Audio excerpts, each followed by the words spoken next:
الحمدللہ رب العالمین والعاقبۃ للمتقین الصلاۃ والسلام علیک یا رسول اللہ۔ اللہ تعالیٰ سورۃ الانعام میں ارشاد فرماتا ہے وَهَذَا صِرَاطُ رَبِّكَ مُسْتَقِيمًا قَدْ فَصَّلْنَا الْآيَاتِ لِقَوْمٍ يَذَّكَّرُونَ لَهُمْ دَارُ السَّلَامِ عِندَ رَبِّهِمْ وَهُوَ وَلِيُّهُم بِمَا كَانُوا يَعْمَلُونَ۔ اور یہ تمہارے رب کی سیدھی راہ ہے، ہم نے آیتیں مفصل بیان کر دی، نصیحت ماننے والوں کے لیے، ان کے لیے سلامتی کا گھر ہے اپنے رب کے یہاں، اور وہ ان کا مولا ہے، یہ ان کے کاموں کا پھل ہے۔ گزشتہ آیت میں آپ نے سنا اللہ تعالیٰ نے واضح طور پر وہاں پر ارشاد فرمایا تھا کہ جو ایمان لے آئیں ان کے لیے راہ خیر ہے، اور نبی کریم صلی اللہ تعالیٰ علیہ وسلم قرآن پاک، دین اسلام، شریعت کی پابندی، یہ ہے سیدھا راستہ۔ اگر خدا تک پہنچنا چاہتے ہو یا آخری نبی محمد رسول اللہ صلی اللہ تعالی وسلم کی اطاعت و فرما برداری کرو، اللہ تک پہنچ جاؤ گے۔ ان کے ہوتے ہوئے آخری نبی کا اعلان ہو گیا، نبوت کا تاج چمک رہا ہے۔ ان کے ہوتے ہوئے کوئی یہودی رہے، عیسائی رہے، نصرانی رہے، کسی بھی فرقے سے ہو، نبی کریم صلی اللہ تعالی وسلم کا دامن چھوڑ کر وہ کچھ بھی کر لے، کسی دین پر اب عمل نہیں ہو سکتا، اللہ کا راستہ ملے گا تو آخری نبی محمد رسول اللہ صلی اللہ علیہ وسلم کی پیروی کر کے ملے گا۔ ان کا دامن چھوڑ کر رب تک نہیں پہنچ سکتے۔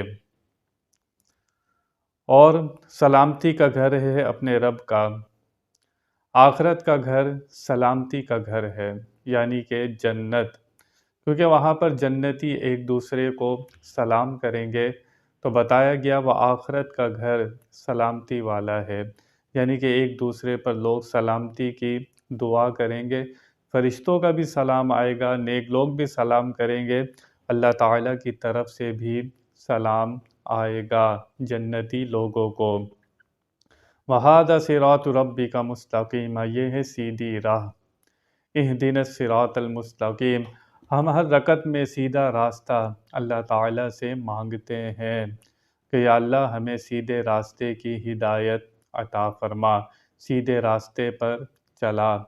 یہ ہم ہر رکعت میں یہ دعا مانگتے ہیں، اور یہ دعا اتنی ضروری ہے کہ انسان کچھ نہیں مانگتا، وہ صرف یہ مانگتا ہے اللہ سے کہ سیدھا راستہ چلا۔ جو سیدھا راستہ چل گیا دنیا میں بھی خیر ہے، آخرت میں بھی خیر ہے۔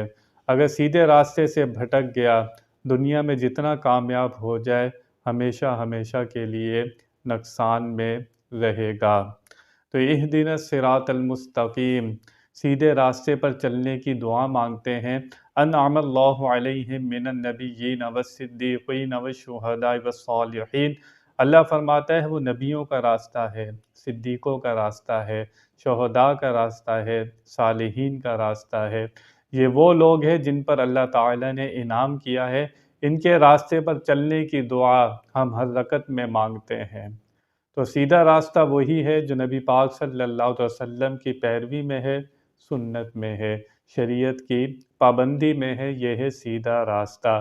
اس راستے سے جو ہٹے گا وہ بھٹک جائے گا، گمراہ ہو جائے گا۔ تو اس لیے اللہ تعالیٰ سے ہمیشہ سیدھے راستے پر چلنے کی دعا مانگتے رہنا چاہیے۔ اللہ تعالیٰ ہمیں سیدھا راستے پر رکھے اور چلائے۔ وآخر دعوانا ان الحمد للہ رب العالمین۔